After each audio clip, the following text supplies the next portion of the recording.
Vou começar apresentando aqui para todo mundo. Galera, seja todo mundo bem-vindo a essa live que, particularmente, eu estava até comentando com as meninas aqui antes da gente entrar ao vivo no Insta, que eu sempre tento trazer aqui para o perfil algumas lives, alguns convidados, de temas que eu tinha muita curiosidade e que na minha época de estudo, ou, poxa, dentro de todo, no dia a dia, são perguntas, são lacunas que eu tenho e que eu tento trazer para vocês sanarem elas o quanto antes também.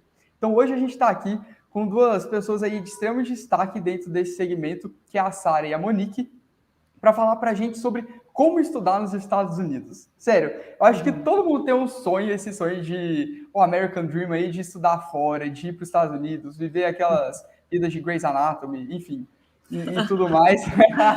Suits. Eu que não sou advogada e queria viver aquela vida de Suits. Suits, gente. Não, são algumas séries que despertam os gatilhos na gente, né? Suits, Grey's Anatomy, Good Doctor, House. A gente tem que evitar, porque fica... Tem que evitar. A gente tem que evitar. Fica depressivo. Fica depressivo. Essa é a definição. Galera, eu já falei demais. Vou deixar agora a Sara e a Monique se apresentarem, falar de onde que elas são, como é que elas começaram nesse trabalho de como estudar nos Estados Unidos. Fala aí, meninas. Olha só, nós somos duas, né? Então aí a nossa dinâmica, assim, olha, a Sara fala, outra hora eu falo. Exatamente. A gente demorou vários anos para a gente aprimorar a técnica de não se interromper. Então, assim, vocês não sabem a dificuldade. Tem gente que acha que é mais fácil em dupla. É mais difícil, porque você tem que sincronizar para o negócio não ficar interrompido. Não é? Exatamente. Gente, eu acho que vocês nos stories fazem isso de um jeito brilhante. Eu falei, gente, 2 pessoas no mesmo perfil, será que dá certo? Aí eu comecei a acompanhar os stories e dá sempre para saber quem que tá respondendo as perguntas, quem que tá fazendo. Dá para ver muito bem. Vocês estão fazendo isso de um jeito muito bom. Olha só, maravilhoso. Vai lá, começa aí se apresentar, ou eu. Tudo bem. Vamos então, eu vou começar. Alfabética, o M vem antes do S, vai. Bom, eu vou começar a me apresentar antes de começar. Antes de começar a me apresentar, eu quero dizer que eu e Sara estamos lisonjeadas de estar aqui hoje, né? Tava lendo o perfil do Gabriel ali, eu falei, nossa, Ita, né? Meu Deus. Cadê a farda, Gabriel? Não pode usar? Não pode usar. O pessoal me repreende se eu fizer live de farda. Eu imaginei que ia dar treta. Não, eu só recebo a notificação lá. O Tenente de Paula fez uso indevido de fardamento. A gente ia adorar fazer uma live de farda. Ia ficar bom esses cortes, né? Ia ficar bom, ia ficar muito bom. E aí, assim, depois do Gabriel, meninas, fui demitido. Meninas, o exército me deixou preso lá 1 semana na cadeia, na prisão corretiva. A gente parece piada, mas não é piada. Não, é verdade. Isso aí, a gente sabe porque a gente tem um amigo que hoje trabalha com a gente. Olha como que a gente desviou o assunto, era para a Monique se apresentar. Nossa, pera, já a gente chega lá. Ele fazia medicina e ele tava com esses negócios na internet também, cara. E um dia alguém viu uma live dele que ele falava assim, ele fazia estágio na época, né? Só que na hora que ele foi falar nos stories, ele falou assim, eu tô aqui trabalhando. E eles ouviram aquela frase dele e falaram assim, como assim você está trabalhando? Você é um estagiário, você não pode falar isso na internet. Você tem que falar que você está fazendo estágio, porque não é a mesma coisa. Gente, ele falou que foi cancelado na Universidade de Medicina. Uhum. Gente, não pode ser real isso. Então, assim, não é cancelado. E ele foi cancelado na vida real, né? Que ele conta que as pessoas, né, cancelaram ele na vida real. Foi tenso. Imagina ele aí na Força Aérea, né? Meu Deus. Não queremos treta com ninguém da Força Aérea, pelo amor de Deus. Então vamos ficar sem a farda. E a Amor vai se apresentar agora. Paz, queremos amizade. Queremos só amizade. Mas muito obrigada, Gabriel. Ficamos lisonjeadas com o seu convite. Por quê? Porque Sara e eu, nós somos PhDs, somos doutoras, né? PhD, para quem não sabe, é o equivalente ao doutorado no Brasil. Então, Sara e eu fizemos o nosso doutorado nos Estados Unidos, porém, por isso temos o título de PhD. Aqui na nossa estante atrás da gente, nós temos os nossos diplomas que alcançamos de PhD com muito suor e lágrimas lá nos Estados Unidos. E quando a gente foi para os Estados Unidos, Sara e eu não sabíamos no mundo o que nos esperava ao chegar nos Estados Unidos. Chegando lá, a gente teve assim, era um choque de realidade, né, Sara? Chegou lá, a gente começou a ver tanto recurso, a gente começou a descobrir que o mestrado, o doutorado, a pós-graduação no geral nos Estados Unidos, ela era formada principalmente de estudante internacional. E era estudante do mundo inteiro, da Índia, da Filipinas, de onde você pensar no universo, tinha gente lá na pós-graduação dos Estados Unidos. E o brasileiro, cara, um gato pingado ali, um gato pingado aqui, alguns brasileiros, né? E isso começou a gerar um incômodo na gente. Desde o começo do nosso doutorado, Sara e eu já ajudávamos as pessoas lá nos Estados Unidos, assim, no 1 a 1. Ai, quer vir fazer doutorado nos Estados Unidos? Ai, oi. Né, a gente brinca, a Sara brinca. Cara, a prima da amiga do meu tio me ligava e falava, oi, sumida. Tudo bem, né, Sara? Aí a Sara lá, o WhatsApp, naquele 1 a 1, olha, você faz isso, isso e aquilo, isso e aquilo. Eu a mesma coisa, né? Nós duas saímos da nossa universidade interior do Paraná, eu saí do interior de Minas. E a gente ficou meio celebridade, porque imagina, 2 pessoas, né, que saíram de universidades pequenas irem fazer doutorado nos Estados Unidos. E o melhor, a gente foi fazer com bolsa 100%. Então a gente não pagava nem mensalidade e a gente recebia um salário mensal. E as pessoas você falando isso é engraçado, porque às vezes as pessoas têm impressão que assim, que a gente tinha um ciclo de pessoas que moravam nos Estados Unidos e que alguém contou para nós da experiência. Mas a verdade é que não, do meu ciclo, eu fui a primeira a fazer esse tipo de coisa. Então é normal, se você é o primeiro que está fazendo ali, as pessoas vão te procurar, né? É inevitável. Às vezes alguém da tua cidade, igual a Amor disse, parente que vai ali e pede, como que você foi e tal. Às vezes teus próprios colegas que ficam sabendo que você foi, por exemplo, eu fiz mestrado na Unicamp ali. Nenhum dos meus colegas fez esse tipo de coisa que eu fiz. Porque esse é o tipo de coisa que, olha, mesmo o Brasil dando bolsa, ninguém batia na nossa porta na universidade e falava assim, vocês estão sabendo que o Ciências Sem Fronteiras está mandando aluno de doutorado? Não, eu nunca ouvi falar disso na Unicamp. Você está entendendo? Nunca ninguém falou naquele ciclo. Tanto que eu tenho colegas do mestrado que acham que a minha família pagou para eu ir fazer doutorado, que eu sei porque anos depois eu conversei com alguns deles, eles falaram, tá, Sara, mas como que você foi para achei que a tua família tinha te bancado? Eu falei, você tá louco. Né? Porque, assim, quando a gente fala, a minha família tem condições boas de vida, mas não para o meu pai me pagar R$1,5 milhão para eu fazer um doutorado. Então, assim, a gente não está falando aqui de R$10 mil, a gente está falando de R$1,5 milhão para cima, para você ficar 5 anos fazendo um doutorado entre custo de vida, entre mensalidade. Então, assim, é muito dinheiro, você tem que ser bilionário. E aí, se você é bilionário, você não vai fazer um PhD, entendeu? Você vai gerenciar a tua empresa, a empresa da tua família, vai fazer intercâmbio aí cultural, né, amor? É mais ou menos essa linha, então. É isso, Então, assim, Sara e eu, era isso, né? As pessoas, a gente ficou muito chocada que como que as pessoas no Brasil não tinham acesso àquele tipo de informação.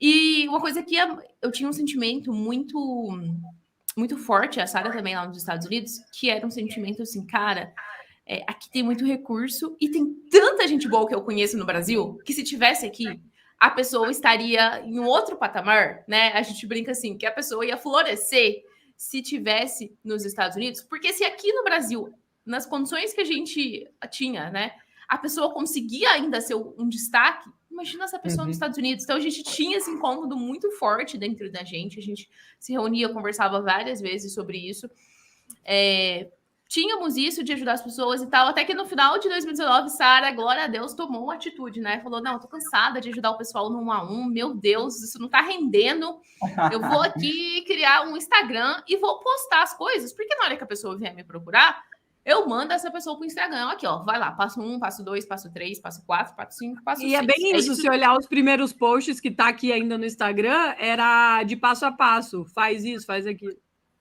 Que legal, e aí a Sara que tomou atitude, né? A Sara falou assim, não, chega, né? A Sara já estava quase no final do doutorado, né, Sara? Isso, já estava. A Sara estava no final do doutorado, estava assim, naquelas finaleiras. Mas eu falo que era um hobby, porque assim, cara, eu não aguentava mais ver coisa científica. Então, quando eu chegava em casa, eu não queria ler um artigo científico.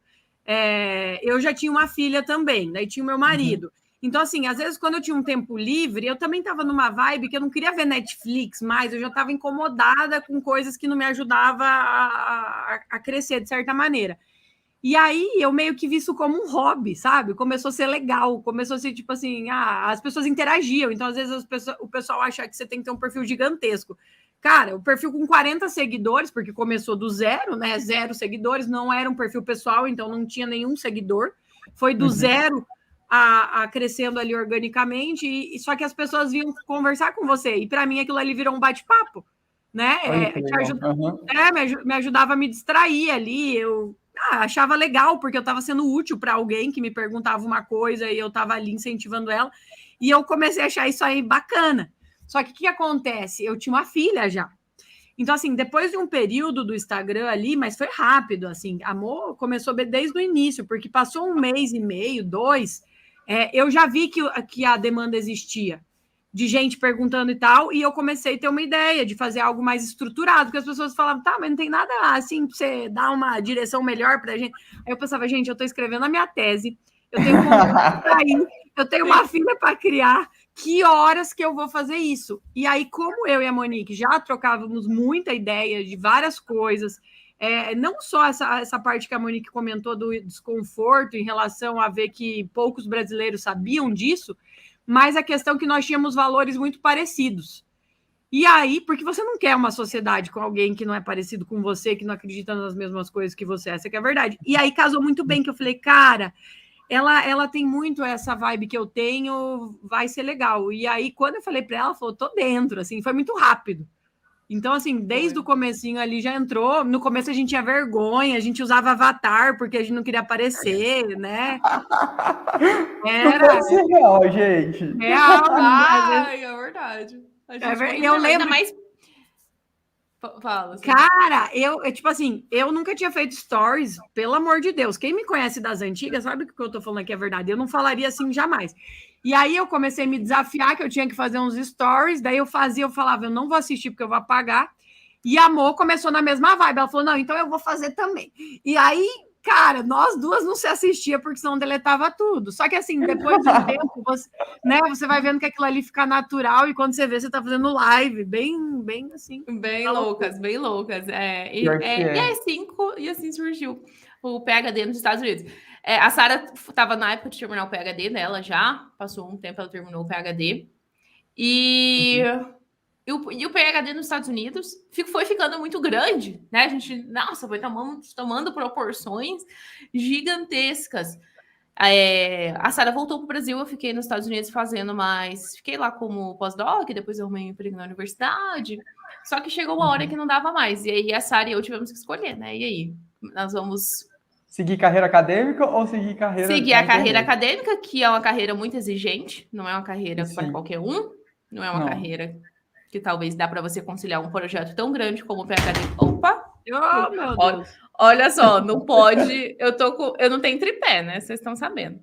Não pode mexer o computador. Enfim.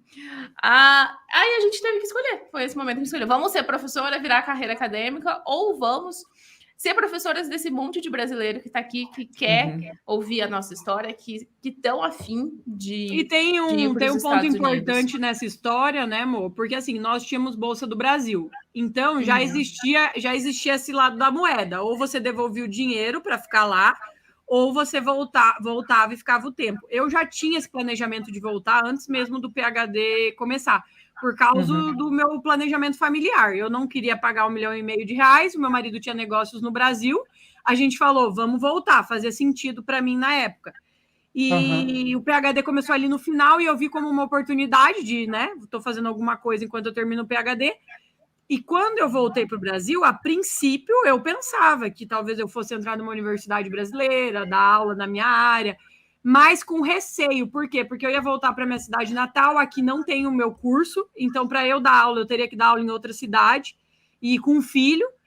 Só que assim, como o PhD logo assim, deslanchou desde o começo, não fazia sentido. Eu falava, por que eu vou... A minha aula aqui é muito mais bem utilizada do que dar aula numa universidade. Universidade. Então, assim, não fez o menor sentido seguir por esse caminho. E agora que, por exemplo, o meu período está quase acabando, né, da dívida que eu tenho com o Brasil, para mim já não faz muito sentido falar assim, quero ser pesquisadora, simplesmente porque hoje a nossa empresa ficou muito grande. Então, assim, né, são coisas naturais. Não tem, como a Monique falou, são duas coisas que te exigem muito. Você ter uma empresa e você trabalhar de pesquisador as duas coisas equivalem à dedicação que você vai ter. Aí, que horas que você vai fazer as coisas? Sem dizer Sim. que se eu tenho filho, é mais um trabalho que existe ali. Sim, você tem que se dedicar lá em casa também, né? Acaba Então, sendo. assim, hoje é o que casou para a nossa vida, assim. Inclusive, assim, a gente tem pretensão de voltar para os Estados Unidos em breve, se Deus quiser, mas não será pelo meio de ser pesquisadora, né? Porque a nossa empresa agora já é o nosso sonho de seguir. Gente, é incrível isso, né? Eu escuto vocês falando e é muito massa. Porque eu também comecei assim, então. A diferença é que eu sou uma pessoa aqui, né? E o meu perfil era o meu pessoal mesmo, eu não criei um novo. Mas, nossa, ouvindo vocês falar, gente, eu fiquei aqui viajando na história. Eu também comecei em 2020, no meio da pandemia. Eu tava no meu terceiro ano de ITA. Mentira, eu tava no quarto ano de ITA. Gente, era tão desesperador, é que assim, para quem não conhece, o ITA, ele tem um alojamento, né? Então todo mundo fica, assim, a maioria dos alunos, a maioria esmagadora dos alunos, ficam morando dentro da faculdade, todo mundo junto. Então cria um clima de colaboração, de amizade muito forte. E quando a pandemia chegou, a gente teve que voltar para as nossas casas, não podia mais ficar no alojamento, e acabou que a gente sentiu muito esse distanciamento, né? E eu fiquei imaginando, poxa, imagina agora essas pessoas que estão estudando para vestibular, que estão se preparando e que nunca experienciaram essa vivência, ter pessoas junto para contar, para poder tirar as dúvidas. E coincidiu que na época, estava perto, isso em 2020, começaram a mandar perguntas no Instagram de um professor meu sobre engenharia aeroespacial, e aí ele falou, tira as dúvidas com o Gabriel, que eu fiz engenharia aeroespacial no ITA.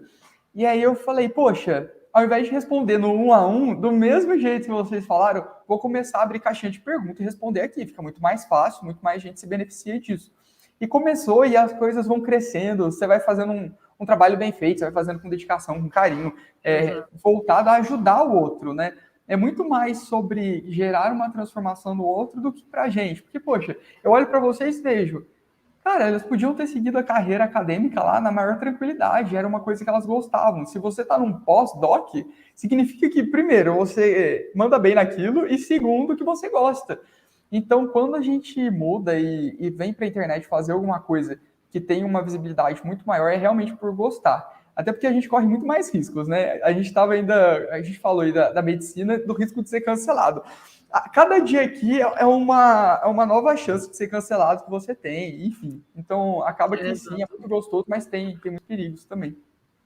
Mas que legal, gente. Com certeza. Massa demais a história de vocês.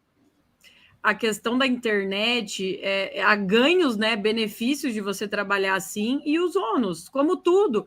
O trabalho de um pesquisador, ele é muito mais tranquilo, porque você tem um pouco de flexibilidade, ao mesmo tempo que você também consegue ter um final de semana mais tranquilo, se você quiser, né? Você tem aqueles períodos mais intensos de coleta de dados e que você tem alguma deadline ali para cumprir, mas quando passa esses períodos assim mais caóticos, é mais tranquilo. A vida do empresário, ela é caótica todo dia.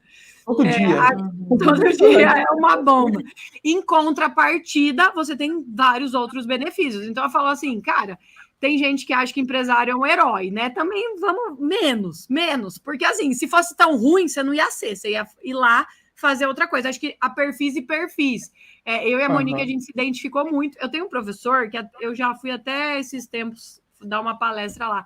E ele falou assim para mim, Sara, quando você foi fazer doutorado, eu não acreditei, porque você não tem nenhum perfil acadêmico, o teu perfil é fazer isso que você faz hoje.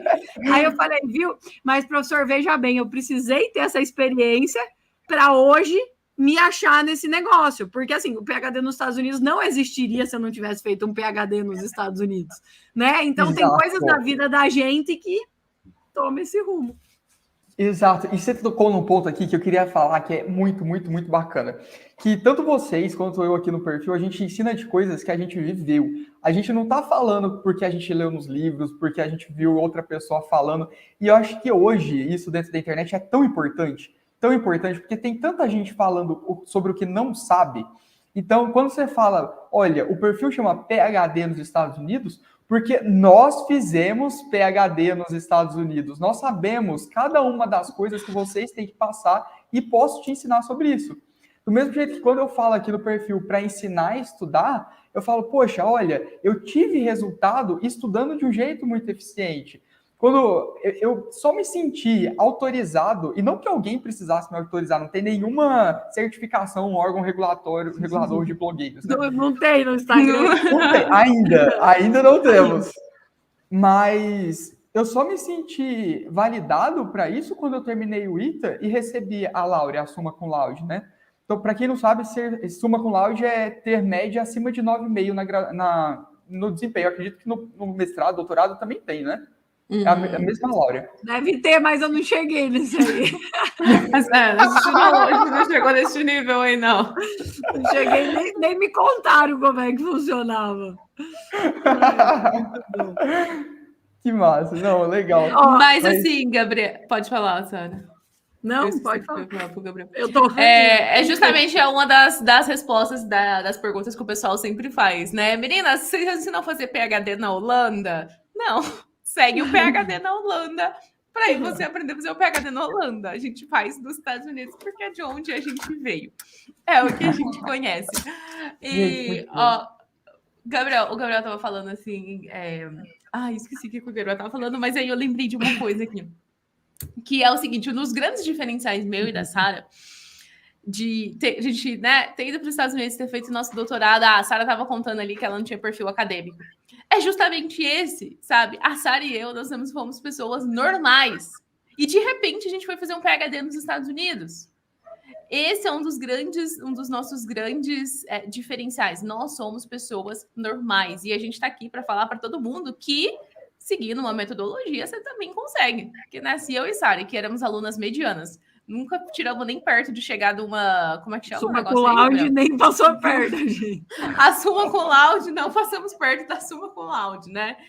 Coitada da gente. E a gente foi e fez o nosso PhD nos Estados Unidos e a gente se deu super bem, justamente porque a gente se dedicou.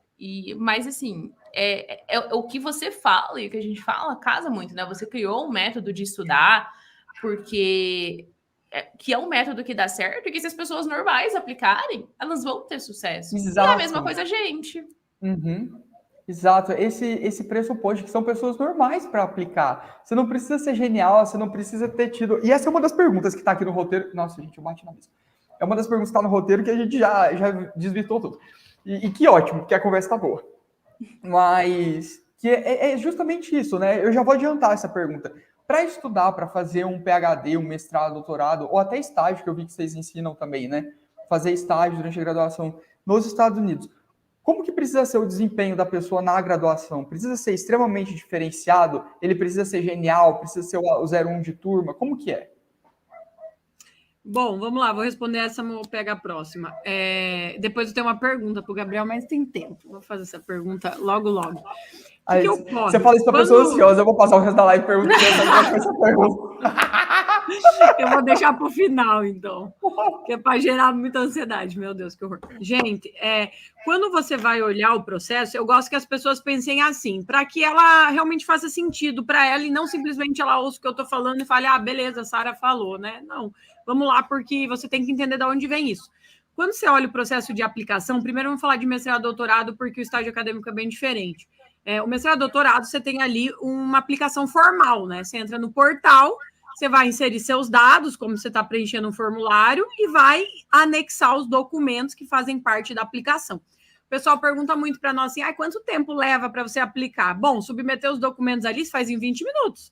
Você pode abrir seu computador 20 minutos. Agora, e o tempo de se preparar? As pessoas às vezes não pensam isso. O que é preparar? Preparar é você saber assim, o que conta e quanto tempo eu preciso para eu me tornar mais competitivo para aquela vaga.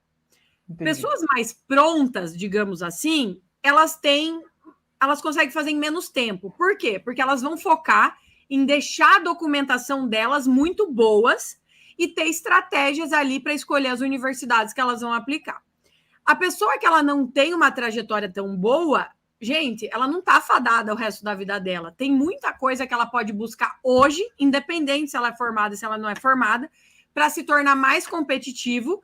E aí, ao longo desse tempo, ela também prepara a documentação dela e também faz as aplicações no final do ano. Então, a gente fala muito isso. Não existe um perfil único que é aprovado num programa de pós-graduação. Todo mundo tem chance. O que faz a diferença? Você tem que estar disposto a correr atrás para se tornar mais competitivo.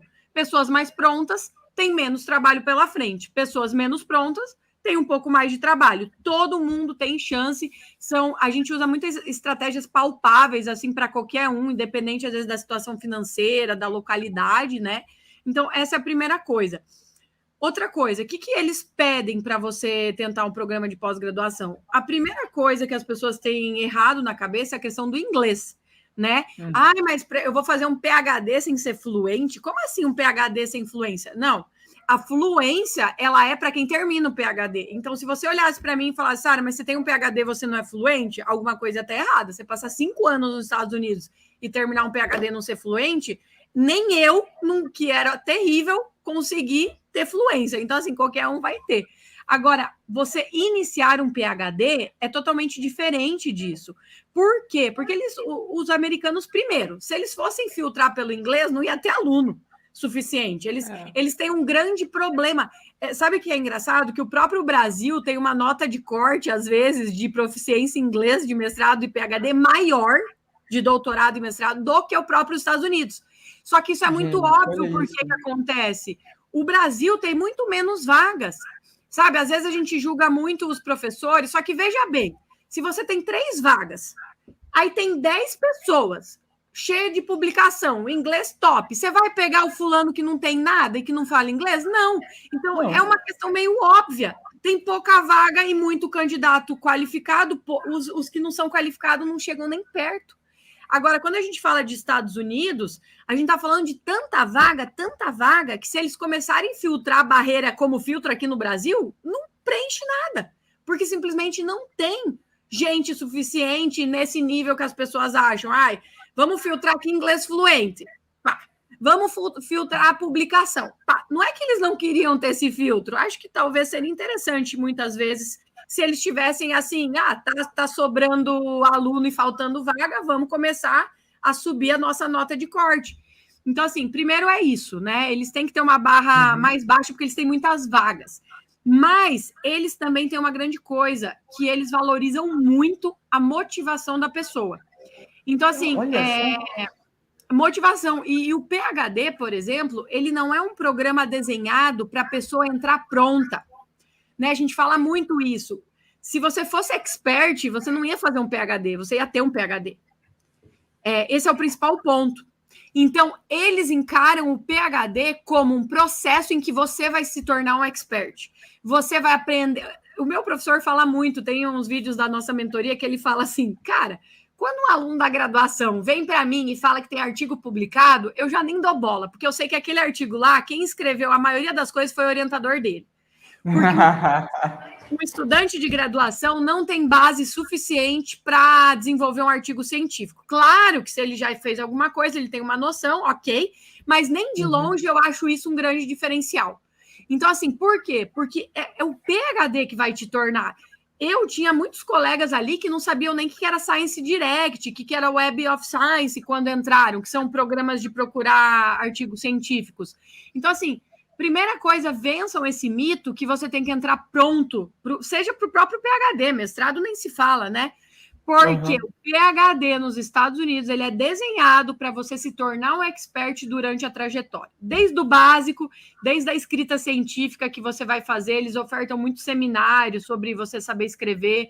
Você faz inglês quando você inicia o PhD, a Mo fez 1 ano e meio de inglês durante, eu fiz 1 ano. Então, assim, são todas etapas que vão te preparando desde o inglês, que você vai adquirir a fluência, desde a escrita acadêmica, que você vai ganhar essa experiência, apresentar em congressos, ficar um expert na sua área, né? São tudo coisas do processo. Então, a galera, em relação assim, o que você precisa ter? Você precisa ter, realmente, existe um critério. Você precisa estar cursando ou ter um bacharel ou uma licenciatura. E você precisa ter o quê? Motivação. Com essas 2 coisas, qualquer pessoa tem potencial de entrar. Qualquer pessoa. Gente, que incrível. Nossa, nessa fala você já derrubou um monte de barreiras minhas já. Porque, para mim, o inglês fluente já era uma exigência. Essa história do chegar do zero, para mim, já tinha mudado também. para mim já tinha que chegar, nossa, não, eles estão pressupondo que eu tenho mestrado, que eu já vou ser o cara no tal assunto que eu vou chegar lá. Nossa, é muito isso. Vocês terem ideia, que eu não tô mentindo, logo que eu tava terminando o ITA, é que assim, como eu sou militar, muito da minha alocação, o que eu vou fazer da minha vida, quem decide é a Força Aérea. Então, não sou tanto eu. Então, aonde eu ia servir, em que base eu ia ficar depois de formado? Quem escolheu? A Força Aérea deu umas opções, eu escolhi ali, porque como eu era 01 de turma, eu escolhi primeiro, só. A grande liberdade que eu tive foi essa. Mas, não tô reclamando, foi bom dentro do contexto. Mas, nesse final de graduação, um professor veio e me chamou assim, Gabriel, você quer fazer um doutorado direto nos Estados Unidos?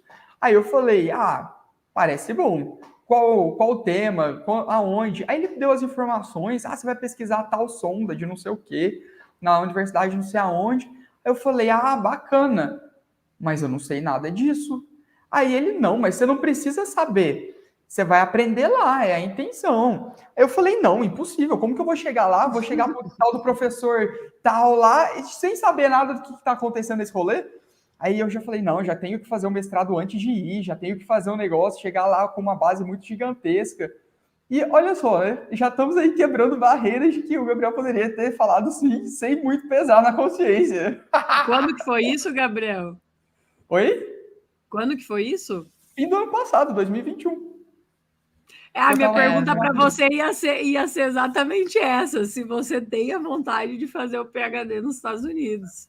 Ai, gente. Essa é a pergunta do final? Gente. Essa é a pergunta que não quer calar. Afinal, se você quer se tornar aí um membro do PhD, se você tem vontade, gente, se você tem perfil, o que você acha? Acho que desde o ano passado, assim, era um caminho natural que na minha cabeça eu tinha, né? Então, fazer mestrado, doutorado, poxa, eu gosto de estudar, me dou bem nisso, é natural que eu siga fazendo isso. Até que, como vocês disseram, o bichinho do empreendedorismo chega. E a hora que ele chega, é difícil lutar contra ele, né? Então, quando começou aqui o Instagram, comecei a produzir conteúdo, eu gostei muito. Sendo sincero, a verdade é essa, eu gostei demais. E que nem vocês falaram, né? Conciliar uma rotina, uma empresa, que a base dessa empresa é a produção de conteúdo, junto com uma carreira acadêmica de pesquisa que demanda. Vamos ser sinceros, né? Se você quer ser bom, se você quer ser competitivo, se você quer ter destaque, demanda. Se for para fazer de qualquer jeito, beleza, a gente vai, mas não é o perfil que a gente quer ter, né? E aí, o que acontece? Por conta da rotina hoje, que já é difícil conciliar na FAB, eu acho que hoje, para conciliar a pesquisa, seria mais difícil. Eu acho que eu focaria em ajudar outras pessoas a estudar. Sem dúvida. Então, você não faria um PhD nos Estados Unidos? Você não, ele não falou que não faria, ele falou que no momento... no momento. É inviável, né? Mas tem várias coisas. Mas aí, o que acontece? A gente começa e só vai... A gente só vai em agosto, a gente só vai no fall do ano seguinte. Ou seja, você tem tempo aí, né? Você pode começar o processo agora para ir em 2024, em agosto de 2024. Ou seja, olha muito isso. Tempo ainda. Não faz isso, Monique, não faz isso. É difícil. Não, eu sou a pessoa que olha as coisas e digo assim, não, deve ser muito legal, eu quero fazer isso. A gente tem alunos do ITA, a gente tem alunos, né, no nosso método PhD dos Estados Unidos, que foram alunos do ITA, né? Inclusive, se eu não me engano, eu li uma carta de motivação, porque um dos documentos para você aplicar para um mestrado ou para um doutorado nos Estados Unidos com bolsa 100%, um dos documentos é uma carta de motivação. E esses dias eu até li uma carta de motivação de um ex-aluno do ITA, e se eu não me engano, ele foi receber esse mesmo negócio que você recebeu aí, de ser top da classe, tá? Ele recebeu esse mesmo negócio aí. Não, o Gabriel tem potencial. O Gabriel tem potencial de entrar em Harvard, né, cara? MIT, né? Vai passar aí. Pelo amor de Deus, depois eu vou culpar vocês. Tá se imaginando lá em Stanford. Tá se imaginando, Gabriel. Nossa. Gabriel tem. Vai ajudar na autoridade do digital aí, né, amor? Vai ajudar na autoridade. Como que vai para a próxima turma? Então, gente, vai lá, clica no Gabi e se inscreve na lista de espera. Tem lista de espera, Gabriel. Mas cara, é que eu vou falar. Eu vou pular. O sonho americano, ele é pior do que o bichinho do empreendedorismo. Porque Assim, não sei se você já morou algum tempo nos Estados Unidos. Eu não, tá doido? Não, então é pior, porque assim, quando você nunca foi, tipo eu chegava a sonhar, assim, e tal, e aí quando eu fiz um intercâmbio, eu fui numa condição, assim, muito ruim, porque era pouco tempo, você não consegue planejar quase nada da tua vida, você não consegue ter um carro, você não consegue ter uma casa bacana, porque você vai ali para ficar 3 meses e voltar, você, né, tá ali de hóspede. Passagem. E quando você vai numa oportunidade dessa de PhD, realmente, assim, você consegue viver, porque são 5 anos. Você provavelmente compra um carro, tem gente que compra casa, inclusive, porque faz as contas, tem ali condição de dar uma entrada, né? Mas quem não consegue, aluga. E você se realmente se insere na vida americana. É uma oportunidade incrível para você viver essa experiência, quem nunca viveu, e no teu caso ainda sair com um diplominha aí de top 10 não é tão ruim, né, amor? Não é tão ruim, viu? Não é tão ruim. E uma coisa interessante, né, que a gente estava falando aqui, o Gabriel tem um perfil de Harvard, de MIT, né? Quem não conhece MIT, quem nunca ouviu falar de Stanford, Yale, New York University, essas grandes universidades, isso é uma coisa que a gente ajuda muitas pessoas também, né? Porque, cara, você está me ouvindo aqui, mas você não tem o perfil do ITA, né? Você não foi formado lá no ITA. Você não é summa cum laude, você não passou aí em outros vestibulares para medicina. 5 que você passou, Gabriel? Passei para medicina também. 5 instituições, não foi? Foi 5? Não sei, não lembro. Ó, eu passei passou para medicina. Enem, aí eu passei nos militares, né, que a gente costuma fazer. IME, AFA, Escola Naval, além do ITA. Então, assim, às vezes você não passou nos vestibulares do Brasil inteiro, né? Não fez ITA e tal. E você fala, nossa, então não é para mim, né? Não é isso que a gente está falando aqui. Pessoas com o perfil do Gabriel, ITA, né? Summa cum laude, Força Aérea Brasileira. Essas pessoas têm condições de colocar ali na carteira de aplicações dela, nas universidades que elas vão selecionar. Tem condições de colocar um MIT, tem condições de colocar uma Harvard, né? Tem condições de ir para esses lados das mais conhecidas. Agora, se MIT não é para você, não tem problema. Os Estados Unidos têm mais de 1.500 universidades com programa de mestrado e doutorado. Mais de 1.500. Então, eu não vou para Harvard, mas eu posso ir para Oklahoma, para Washington State, para Wisconsin, né? A própria Louisiana, Sara e eu fizemos doutorado da Louisiana, Acre, ninguém conhece Louisiana. Quando eu falo que eu fiz na Louisiana, eu tenho que falar assim, é perto do Texas, que aí a pessoa sabe onde que é. Senão sabe. Eu falo, ele é perto do Texas, não, senão a pessoa não sabe onde que é. Então, assim, Gabriel, isso é uma coisa muito legal que a gente tenta desmistificar na cabeça do brasileiro. Que o brasileiro só conhece Harvard, MIT e Stanford. E a gente está aqui para mostrar que tem Oklahoma, Louisiana, Illinois, não, e, Gabriel, Iowa. Você acompanhou, assim, já a gente mostrando a LSU, por exemplo? Não acompanhei. Eu cheguei recente no perfil de vocês. Ai, gente. Não, eu digo assim, recente. Porque, cara, a LSU é incrível.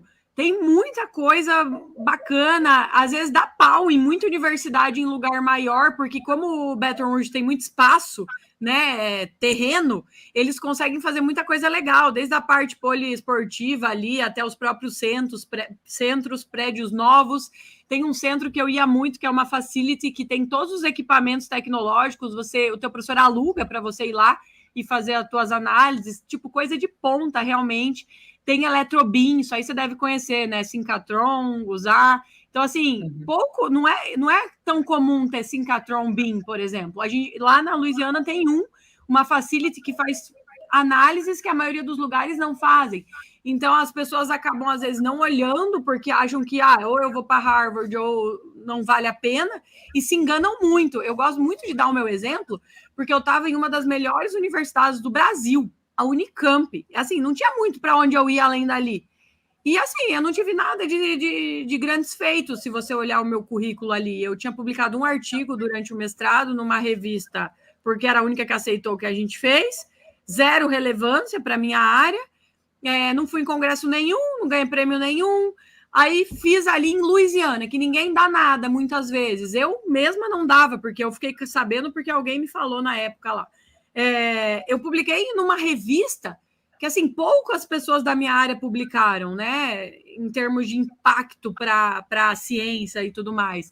Quando eu fui apresentar meu trabalho em Boston, uma conferência que já é muito alto nível, consegui ser premiada, Nem eu acreditava, assim, parecia tudo meio surreal. Tipo assim, porra, o que eu tô fazendo é tão relevante assim, sabe? Então, as pessoas, elas têm que virar essa chave de cuidar muito, porque principalmente na área científica, o que manda não é o nome da tua universidade. O que manda é o tipo de nível de trabalho que você faz. Quanto ele impacta, quanto ele é relevante, né? Se você está fazendo um trabalho ali que é pouco relevante, você não vai ter grandes feitos durante o teu programa. Então, claro que o nome impacta da tua universidade, impacta principalmente quando você vai para a indústria depois. Só que as pessoas se esquecem também que toda região tem o seu escopo de empresas e indústrias, e aquela universidade ali, ela já é de renome na região. Então, por exemplo, a LSU, ali na região, que tem várias empresas multinacionais, tem as indústrias também, a LSU, os empregadores vão até ali pegar alunos. O teu professor provavelmente tem algum contato ali que consegue te inserir, né? Então, o ciclo, ele se fecha para você conseguir. As indústrias estão dentro das universidades, as empresas estão dentro das universidades. Então, lá mesmo, você vai fazendo esse network, independente da região que você está. Não é só o carinha lá que está na Califórnia, lá numa famosinha, que vai ter futuro na vida dele. Todo mundo ali pode buscar oportunidades, né? Então, às vezes, as pessoas têm que pensar assim, bom, você quer ir para Harvard? Ótimo, mas você vai apostar todas as suas fichas, ou é Harvard ou é nada? É ficar onde eu estou hoje? Será que realmente o caminho é esse para você, né? Então, assim, se eu e a Monique tivesse encarado dessa maneira, hoje a gente não estaria onde a gente está. Ninguém tinha feito nada do que a gente fez, né? Então, é preciso virar um pouco essa chave. Legal. E nessa linha que você comentou também, Sara, você falou da relevância, do impacto das pesquisas que você estava fazendo e que nem você tinha essa dimensão. Queria perguntar um pouco agora, para vocês duas, na verdade, né? O quanto estar nos Estados Unidos foi decisivo para isso? O quanto a estrutura dos Estados Unidos foi decisiva para isso?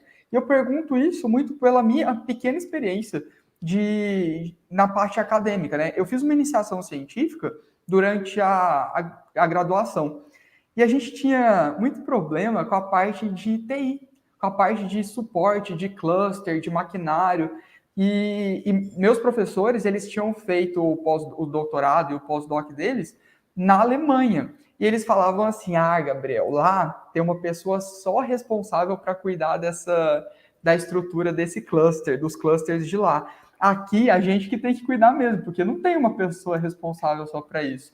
E isso me marcou muito. Eu falei, poxa, é verdade, a gente está num lugar bom, a gente está num lugar top, e a gente tem esse problema ainda, né, de não ter uma infraestrutura 100% que demanda pessoal que às vezes não está disponível. O quanto estar lá, então, foi decisivo ou impactou para vocês terem sucesso na pesquisa de vocês?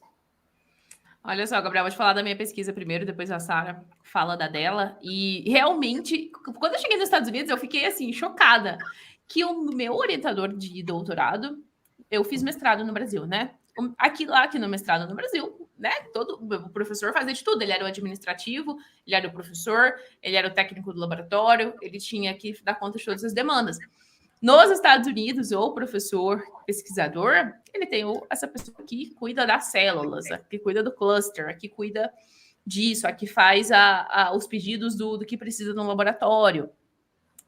Os professores, eles têm todas essas facilidades. Eles realmente podem usar o tempo deles da melhor forma possível, que é o quê? Pensando, né? Produzindo, pensando nos resultados das pesquisas dele, planejando, orientando aluno, pensando em futuras pesquisas que eles vão desenvolver. É incrível como eles conseguem usar o tempo deles de forma produtiva, não resolvendo o problemazinho do dia a dia, porque eles têm as pessoas que resolvem aquilo ali para eles. Estar nos Estados Unidos, para os meus resultados de pesquisa, foi fundamental. Né, o que a Sara falou ali, eu estava na top 2 do Brasil, não tinha muito onde para ir dali, e eu fui para a top 150 dos Estados Unidos, e eu tinha acesso a equipamentos que eu não teria visto jamais no Brasil. Pra você ter uma ideia, na minha pesquisa de doutorado, eu usei um equipamento que só existem 20 desses equipamentos aqui no Brasil. Um equipamento super moderno que mede o comportamento alimentar de um bichinho desse tamanhozinho e usa fios de ouro e usa prata, né? Usam metais caríssimos. É tudo muito caro, é tudo muito delicado. Eu não teria acesso a um equipamento desse aqui no Brasil. Jamais. Aí você vai fazer pós-doc, você vai fazer biologia molecular, vai fazer genética molecular. Você vai pedir um produto molecular no Brasil, todas as pessoas reclamam, né? Quando eu estava lá nos Estados Unidos, eu até gostava de mostrar as caixinhas que chegavam, né? Eu pedia num dia e aí chegava overnight, chegava do dia para a noite os meus reagentes moleculares, né? E aí eu mostrava lá no Brasil, lá nos Estados Unidos e ficava lá zoando as pessoas, meu Deus, faz 3 meses que eu pedi o meu primer e o meu primer não chega, porque no Brasil realmente não chega. Eles vêm dos Estados Unidos ou eles vêm da Europa e acabam... Cara, eu quebrei uma seringa de vidro de HPLC na época do mestrado no Brasil, que vinha da Alemanha. Demorou 2 meses. Eu parei a pesquisa de todo mundo no laboratório. Eles queriam me matar. Então, assim, é uma Olha só. Então, para os nossos resultados, para a nossa pesquisa, para a gente chegar onde a gente tem chegado, né? Eu publiquei todos os meus artigos do meu doutorado. A minha tese de doutorado, a LSU me manda os reports, ela é lida no mundo inteiro, porque ela foi pioneira no estudo do inseto que eu estudei, ele tinha começado a ser praga. E estar nos Estados Unidos foi fundamental. Eu jamais teria acesso aos equipamentos que eu tive acesso. No Brasil, eu jamais teria acesso às tecnologias moleculares que eu tive acesso, assim. E, assim, o problema é que vocês não conseguem entender, assim. É uma universidade pequena do interior dos Estados Unidos e na porta do meu lado, no laboratório do meu lado, o professor lá, internacional também, ele fazia edição... É um negócio muito moderno, que ele edita o genoma, ele consegue usar uma ferramenta que edita o genoma, né? É tão moderno que ainda estava sendo votado no comitê de ética, porque é um negócio tão incrível que pode mudar o rumo da humanidade, editar uma ferramenta que edita o genoma, e edita até o genoma humano. E aí, o cara do meu lado fazia isso, do meu lado.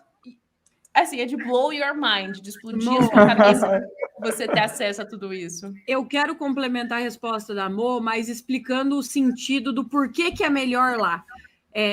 São alguns fatores que contribuem para isso acontecer. Um deles é o jeito que a verba chega nas universidades para pesquisa científica. O primeiro ponto, o Brasil, eu não tenho números, né, para falar aqui, mas eu posso chutar em termos de porcentagem para dar o cenário, que 90%, mas eu acho que é mais, mas eu não quero extrapolar para o pessoal aqui não me, né, dar nos dedos, que 90% da verba vem do próprio governo.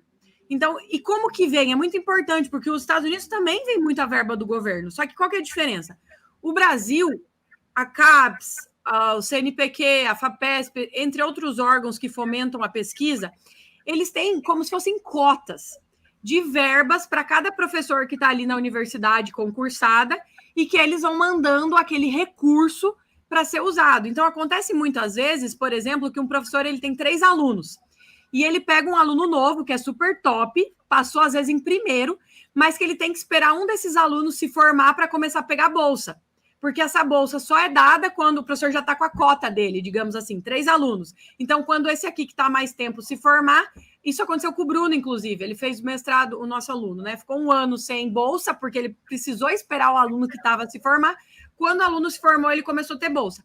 Ou seja, você vê nitidamente que não é uma questão de, o projeto do Bruno vai ser top, ele tem que ser financiado. Não, existe uma cota, aquela verba é dada, não há uma grande peneira em cima do que vai ser feito de projetos, até porque quem escreve o projeto é o próprio aluno no doutorado, o que já é muito ruim, porque se você vê assim, se ele vai iniciar um doutorado, como que ele vai ter base para escrever um projeto tão relevante, né? Você já desconfia desse tipo de coisa. Então, assim, a verba no Brasil, ela assim, é como se fossem cotas, que claro que existe uma pré-aprovação de projetos que a CAPES faz, o CNPq faz, mas é uma peneira muito baixa. Essa que é a verdade. O que acontece? Por quê? Porque existem cotas. Se o professor está ali e ele é professor de uma universidade pública, ele vai receber financiamento. Os alunos dele vão receber. Ele vai ter uma cota. Talvez ele não consiga ter vários, mas vai cair. Não importa o projeto que ele propor ali, ele vai conseguir ter verba para ter aluno. Tá, dito isso. Quando você fala dos Estados Unidos, cara, primeiro, não é o aluno que vai fazer projeto. Quem faz projeto é professor.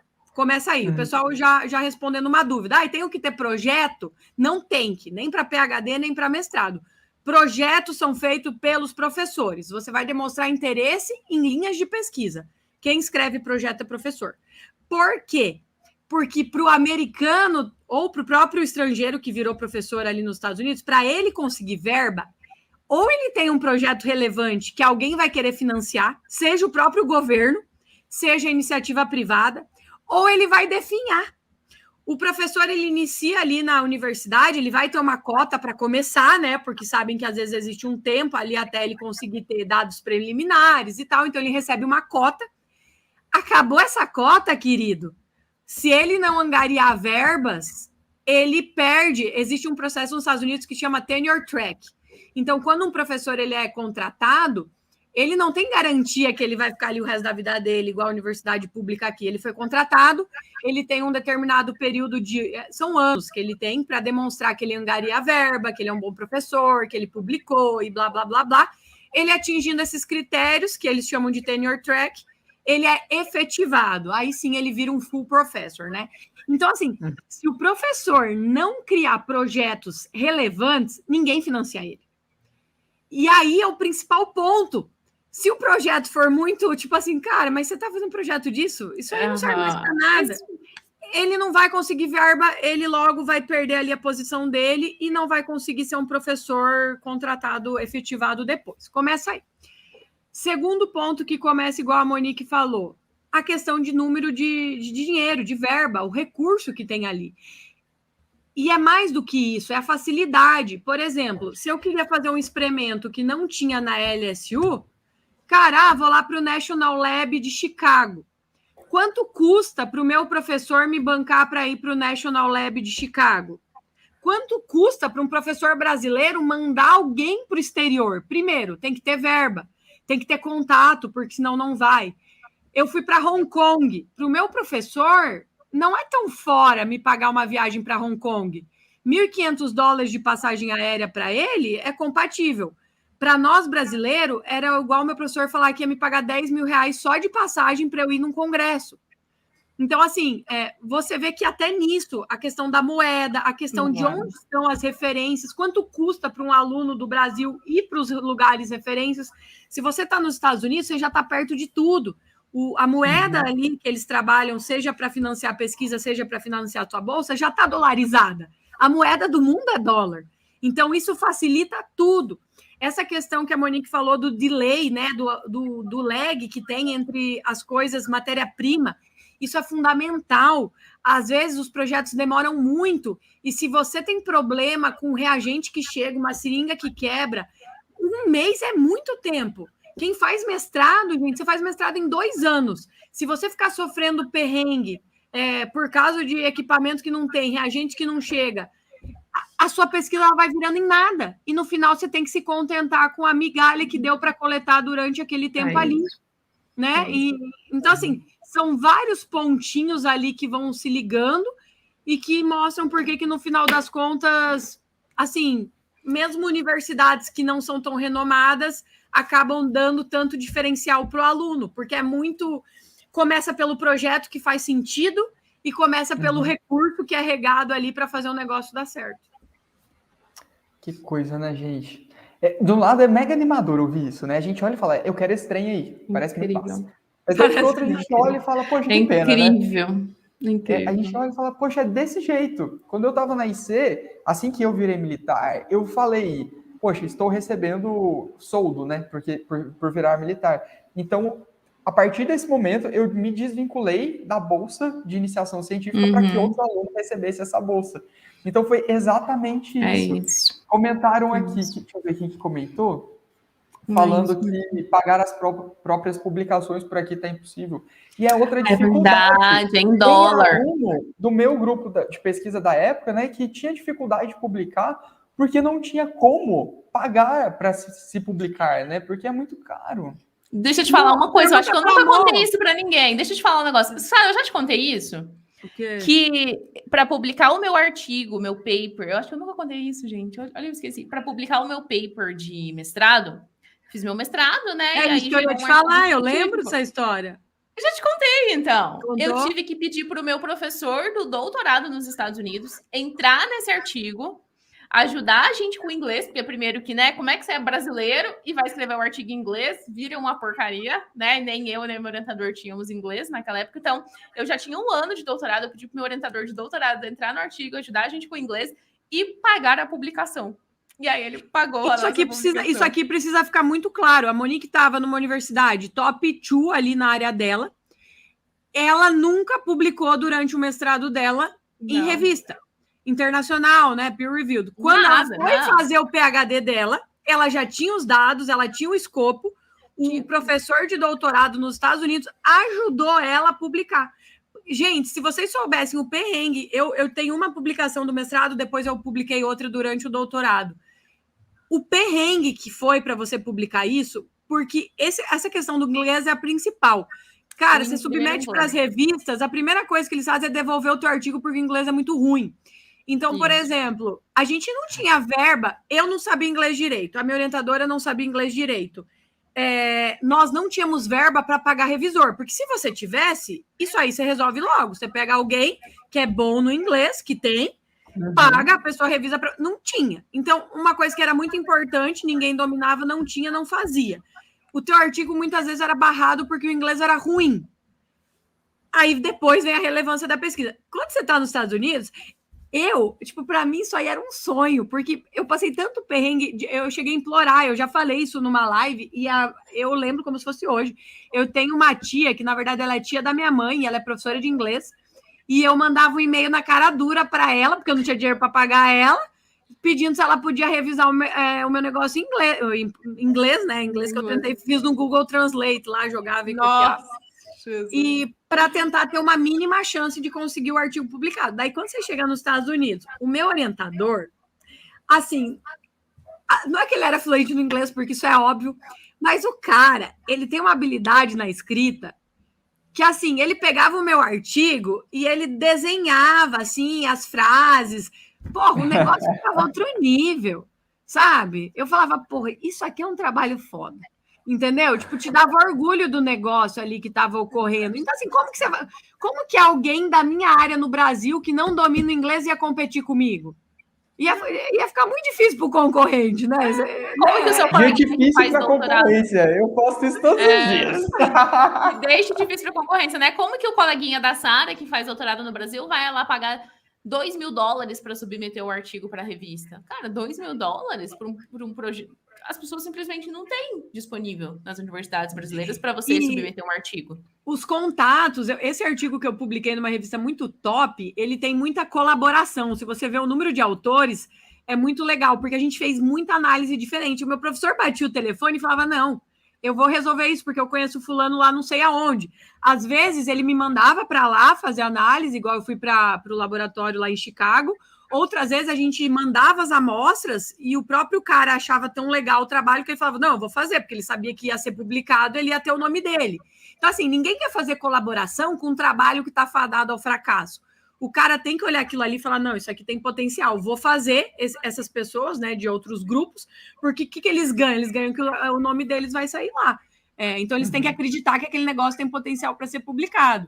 Então, assim, tem muita colaboração de professores. E não só dos Estados Unidos, né? De fora do país também. De fora do país, da Europa, do Canadá. É incrível, assim. Olha, eu desejo que todo brasileiro possa ter essa experiência de ir para os Estados Unidos e de ver realmente esse... Cara... O problema tem solução. Olha isso daqui, o tanto que é lindo, o tanto que funciona, o tanto que tem resultado. Gostaria muito.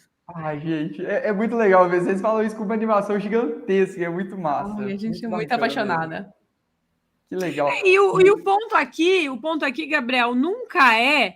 Assim, eu vejo que há muitos motivos para o Brasil ser estagnado em vários pontos. A gente não é um país de primeiro mundo. Eu não estou tacando pau aqui na questão da ciência, porque o Brasil tem tanto problema, porque é um país que não é primeiro mundo, começa por aí. A nossa economia não é americana. Então, a questão aqui não é comparar os países e falar, olha que bosta o Brasil, olha que top os Estados Unidos. Não tem nada a ver com isso. Cada país tem as suas circunstâncias para estar vivendo o que vive hoje, né? O Brasil ele tem muitas limitações, começa pela língua. A nossa língua é português. né? Como que os professores vão ser fluentes no inglês? Claro que existe a possibilidade, mas a gente está falando em números. O meu professor era americano, não há a concorrência ali, ela fica desleal. É desleal.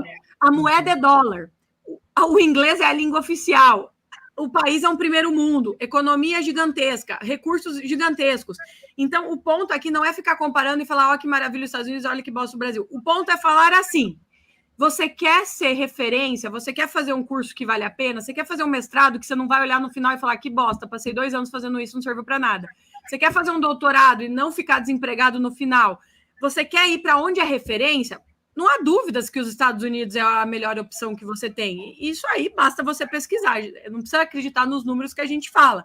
E a mesma coisa que eu falar para um cara que o sonho dele é ser tal coisa e que, obviamente, existe um país que oferta aquilo. Ele não tem que ficar pensando, mas o Brasil, isso aqui. Cara, você quer ser o top nesse negócio aí? Vai para lá, vai para respectivo lugar que a galera é top nisso. Não me vem um exemplo na cabeça, mas, obviamente... me vem um exemplo aqui muito bom. Por exemplo, se você é chefe de cozinha, qual que é o sonho de todo chefe de cozinha? Fazer um curso lá na Le Cordon Bleu, na França. Uhum. Entendeu? A gente tá aqui para criticar o Brasil, que o Brasil é paia? Não, mas é que, obviamente, todo mundo tem como referência o país lá, que tem o melhor curso lá, não sei o quê. É a mesma coisa aqui. Simplesmente a pesquisa dos Estados Unidos é a mais relevante. É a melhor. É a melhor. E se você quer ir para o caminho onde tem as melhores oportunidades, a realidade é essa. Legal. Bom demais. Muito polêmico. Massa, gente. Deixa eu falar para vocês agora. Pessoal, a gente já estamos aí a 1 hora de live, a gente está chegando no final, quero fazer mais umas perguntinhas para as meninas. Monique, aponta aí onde que é para o pessoal mandar as perguntas na bolinha que você está em cima. Aqui, ó. Eu tô em cima da bolinha. Onde tem um... É a Sara que tá. É a Sara que tá. No meu aqui na minha tela. Você tá em cima da interrogação, ó. Tá em cima da interrogação. Clica na interrogação, é?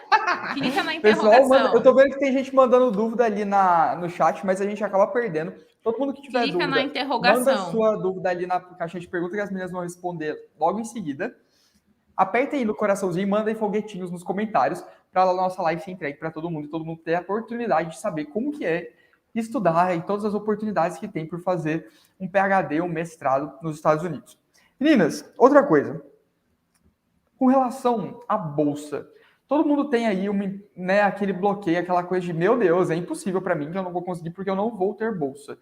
Como que é para se ter bolsa lá nesse programa, no programa de mestrado ou de doutorado? Como que você faz para ter essa bolsa? Realmente é fácil conseguir bolsa? Como que é? Vamos lá, Gabriel. No nosso método, tudo que a gente ensina é para você focar na bolsa 100%. O que é a bolsa 100%? É aquela bolsa que vai incluir a sua mensalidade, porque muita gente não sabe, mas toda e qualquer universidade nos Estados Unidos, seja ela estadual, seja ela privada, seja ela o que for, existe mensalidade, tá? Se você tem uma bolsa 100%, você tem a isenção daquela mensalidade. Mas não significa que a mensalidade deixou de existir. Ela ainda existe, você tem isenção daquela mensalidade. Por exemplo, todos os semestres chegava a minha conta lá da minha mensalidade. Só que eu não pagava. E aí era 18 mil, dependendo do semestre, 18 mil dólares, né? 18 mil dólares, 20 mil dólares, 12 mil dólares. É um dinheiro que a gente realmente não tem, assim, sobrando no bolso de trás da calça. E aí chegava a mensalidade, então você precisa dessa isenção de mensalidade, porque senão não existe salário mensal suficiente para você conseguir arcar com os custos dessa mensalidade. Então você precisa, primeiro de tudo, da isenção da mensalidade e, segundo, um salário mensal para você se manter lá nos Estados Unidos. E aí, né, existe todo um caminho que a gente pode percorrer aqui para falar desse salário, né? Como é que é essa questão do salário? Existem 2 principais tipos que você trabalha para receber esse salário. E é realmente um salário, não é uma bolsa. Porque igual a Sara estava contando, a gente estava contando aqui, os recursos são tão abundantes, existe tanto projeto de pesquisa e as pesquisas precisam se movimentar e precisa tanto de aluno, né, que tem essa barra mais baixa que a Sara falou. Não é para você ter inglês fluente, não é para você ser expert, não é para você ser o 01 da turma. justamente porque eles precisam muito dos alunos ali. Os alunos, eles são os motorzinhos que giram a pesquisa, que fazem a pesquisa girar, o aluno de mestrado, o aluno de doutorado. Porque o professor, que é aquele cara expert, ele sim é o expert, ele sim tem 10, 15 anos que ele está ali trabalhando naquela área de pesquisa dele, ele precisa de quem? De aluno de mestrado, de doutorado, para mover a pesquisa, né? Para produzir o dado para ele. Você é da engenharia aeronáutica, cara, é você que vai lá estudar a liga, que vai construir o avião, que vai estudar aquela pecinha do avião, que vai fazer diversos testes nas pecinhas. Não é ele. Ele quer saber qual que é o seu resultado que você, Gabriel, produziu. E para isso eles precisam de alunos, e para isso eles precisam que os alunos se dediquem em tempo integral para essas pesquisas. Daí vem o seu salário mensal, para que você se dedique em tempo integral para essas pesquisas, para que você fique lá na universidade no de manhã, vá à tarde, se dedique às suas pesquisas. E aí você recebe seu salário. Esse é um tipo de stipend, de ajuda mensal, de salário mensal que você recebe. Um outro tipo, que é o outro tipo mais comum, é você ser auxiliar de professor lá nas universidades americanas. Muita gente não sabe, mas lá nas universidades americanas, as turmas de graduação, a Sara sabe, elas são enormes. Eles colocam 100, eles colocam 150 alunos em uma turma de graduação. Por exemplo, Biologia 1. Cara, eu fui TA de uma turma de 200. Você foi TA de uma turma de 200, eles colocam 200 alunos lá numa turma e um professor. E aí? Por quê? E aí, porque esse professor, ele vai ter 5 TAs. São as professores assistentes. Esse professor vai ter 5 professores assistentes. E esse professor vai tocar essa turma com esses 5 professores assistentes. Esses professores assistentes, eles vão lá e eles dão a aula prática, por exemplo. Existe o teórico e tem o prático. Quem dá o prático é o assistente. Quem monta, por exemplo, atividades mais práticas para os alunos é o assistente. Quem vai tirar dúvida do aluno nas horas de dúvida é o professor assistente. Por quê? Para uma universidade americana é muito mais financiamento, do ponto de vista financeiro, é muito melhor contratar um professor que recebe ali $200 mil por ano e depois contratar 5 professores assistentes, cada um recebendo ali $30 mil por ano. E aí, eles ficam financeiramente, é muito mais viável para as universidades americanas eles fazerem esse sistema, né? E aí é um outro salário que você ganha. Você ganha um salário mensal para você ser assistente de professor e ao mesmo tempo você está fazendo seu mestrado. Ao mesmo tempo você está fazendo o seu doutorado. Você está se dedicando ali de forma integral à universidade. Agora, a bolsa 100%... Pode falar, Sara. Isso, pode falar. Agora, o Gabriel perguntou assim, pessoal, mas eu tenho muita insegurança, né? Será que eu consigo bolsa 100%? Né? Estados Unidos, dólar, a moeda mais forte do mundo, tenho muito medo. E, primeiro que no nosso método, você só chega até os Estados Unidos, você não sai do Brasil sem garantia, né? Você não vai sair do Brasil sem saber qual que são as condições da sua bolsa. Você só sai do Brasil a partir do momento que você sabe que você tem a bolsa 100%, você sabe o seu salário da sua bolsa 100%, e você sabe que você vai ter isenção de mensalidade total. Então, assim, você não vai sair do Brasil com nenhum tipo de insegurança, você vai sair do Brasil seguro. Segundo, isso durante todo o seu programa, né? Durante toda a sua formação. Sim, durante toda a sua formação de mestrado, durante toda a sua formação de doutorado. Né? Você vai ter essa bolsa 100% durante todo o tempo. E aí você se dedica 100% ao programa também. Dedicação 100%. E a outra coisa, insegurança, né? Falou, né? Pode falar. Só uma pergunta. Vocês tinham comentado que, em alguns casos, por exemplo, se o financiamento do professor acabar, ele precisa correr atrás de mais fontes de dinheiro e tudo mais. Mas isso ameaça a sua bolsa? Isso ameaça o seu salário? Não, olha só. Geralmente, para os projetos que ele está tocando ali, ele já tem aquele dinheiro. Ele já foi aprovado. Dentro dos projetos, vou te dar um exemplo, porque eu já escrevi projetos de pesquisa. Você faz um pedido de um dinheiro lá, você pede $600 mil para o seu projeto de pesquisa. Lá no seu projeto de pesquisa já está escrito assim, ano 1, eu vou gastar $38 mil com um aluno de doutorado. Ano 2, mais $38 mil com aquele mesmo aluno de doutorado. Ano 3, $38 mil. Então, você já, quando ele aprova um projeto de pesquisa, já vem o descritivo detalhado de quanto que ele vai gastar com um aluno de doutorado, quanto que ele vai gastar com um aluno de mestrado para o projeto em específico. Então, assim, não existe a possibilidade de você ficar assim. Não existe essa possibilidade. Não, é que o ponto é assim, Gabriel. Uhum. Quando ele contrata o aluno como bolsista dele, ele já tem a verba. Não é que ele tem a verba para o primeiro ano, não, ele já tem a verba total. Talvez o próximo projeto dele não seja aprovado e ele não consiga contratar o outro. Por isso que uma das etapas dentro do nosso método é você averiguar se naquele semestre que você vai se candidatar, o professor vai estar aceitando alunos. Por que ele vai estar ou não vai estar? Porque ele precisa ter verba para bancar aquele aluno. Para Ele bancar não tem todo como o aceitar tempo. um aluno sem ter a verba. Então, a partir do momento que o professor assumiu você, ele tem a verba para te bancar por todos os tempos, né? O contrato, inclusive, que você assina, diz sobre isso. Quando a tua bolsa é de modalidade de pesquisador. A bolsa de modalidade que a Monique disse de professor auxiliar, quem paga ela é o departamento. O que acontece?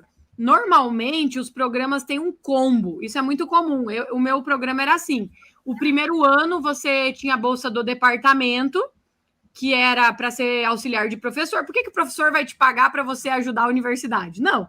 Quem te paga é o departamento. O departamento tem aquela verba ali, precisa dar conta da demanda, ele paga a bolsa para o aluno de PhD, mestrado, auxiliar os professores de graduação. Então, no primeiro ano, o departamento pagava a bolsa, mas a minha bolsa para o segundo, terceiro, quarto, quinto ano já estava garantida, porque no contrato dizia que a partir do segundo ano, a minha bolsa viraria uma bolsa de pesquisa e quem bancaria ela era o orientador. Aí é transferido. Por isso que nessa época de escolher orientador no meu programa, ninguém podia pegar um professor que não tivesse verba. Por quê? Porque aí a tua bolsa ela precisava vir a partir do segundo ano de um professor. Aí eu lembro que tinham 2 professores no departamento que não tinham verba. Ninguém podia pegar eles se quisesse continuar com a bolsa. Entendeu? Entendi. Então, esse era um critério. Já tem programas que você começa com bolsa de pesquisa desde o primeiro ano. Então, o professor já está te pagando desde o primeiro ano. E tem programas que você pode ficar os 4, 5 anos com bolsa de TA, tá? Que você faz a sua pesquisa igual de doutorado, mas que o financiamento não vem da pesquisa, vem da universidade que te paga como TA. É menos comum, mas tem. Entendi. E qual que é, por exemplo, assim, tudo tem... Qual que é o melhor? Vamos falar assim, qual que é em termos de remuneração, de tranquilidade, qual interesse? Qual que é o melhor em termos de remuneração? Pesquisa. Pesquisa sempre paga mais do que você ser TA. TA tem uma cota. Tem lá o departamento que ele paga de TA. A bolsa de pesquisa vai do que o professor tem aprovado. Tanto que tem departamentos, às vezes, que não divulgam o valor da bolsa, eles dão uma range, né? Uma faixa ali, de X a X. Por quê? Porque depende do projeto que o professor aprovou. Se é um projeto melhor, digamos assim, a bolsa do aluno pode ser um pouco maior. E aí o aluno destaque, ele pode acumular coisas, né? A pessoa que vai, não só o destaque, mas o que corre atrás e aplica para outras bolsas extras. Você pode aplicar para a bolsa da pós-graduação, premiações, e aí você pode... Tem algumas bolsas que são possíveis de você acumular. E aí se torna melhor. Acontece muito, e é importante falar com os nossos alunos, por exemplo, eles estão ali focados na bolsa de pesquisador ou de TA, que é o básico, que são os assistantships, igual a Monique disse, que são bolsas em troca de trabalho, né? Por isso que chama assistantship. O contrato que você assina é em troca de horas. O que acontece? Às vezes, quando eles foram aprovados no programa, eles foram olhados como tão candidatos... tão cobiçados pelo aquele departamento, que o departamento oferece o que em vez de um assistantship? Um fellowship. O que significa o fellowship? Significa que ele para de ter vínculo por horas. Então, ele consegue acumular mais coisas, porque o fellowship, em termos de contrato, ele não tem limite de hora. Então, se você não tem um fellowship, nada te impede de ter outro fellowship, nada te impede de depois trabalhar um campus, se o teu professor te permitir. Porque em burocracia você não é impedido. Quando você tem um assistantship, você tem limite de hora que você pode trabalhar. Então, quem já tem um assistantship ali de 40 horas semanais, não pode acumular outro. Você está entendendo? Porque você está no limite da tua hora. E aí, isso aí acaba, às vezes, vindo de próprio mérito. Você aplica, e como você foi um dos candidatos que foi melhor ali na aplicação, acontece muito com os nossos alunos, inclusive, você é premiado. Sara, eu quero falar para vocês, e quem está aqui vendo, né? Vai lá no nosso canal do YouTube, depois eu vou subir isso aqui lá para o nosso canal do YouTube, inclusive essa nossa conversa aqui, e assista o podcast do João. O João, ele é aluno de História, né? Ele fez História aqui no Brasil, e ele fez EAD. Ele fez História EAD, licenciatura em História EAD.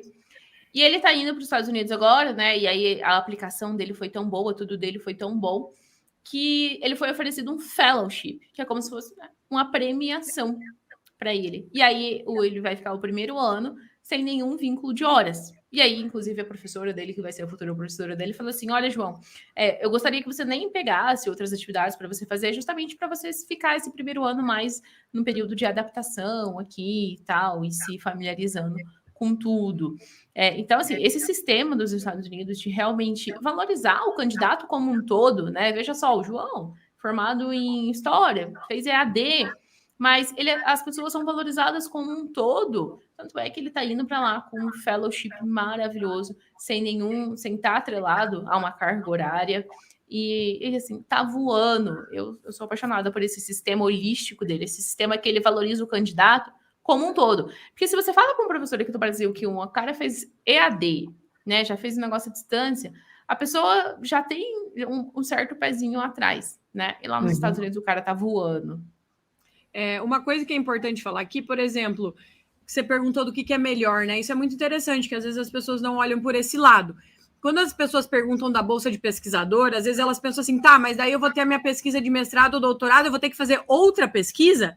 Não, as coisas elas são encaixadas dessa maneira que a pesquisa que você vai ser pago para fazer é a mesma que você vai usar para fazer a sua dissertação. Então, não é como se você tivesse dois trabalhos separados.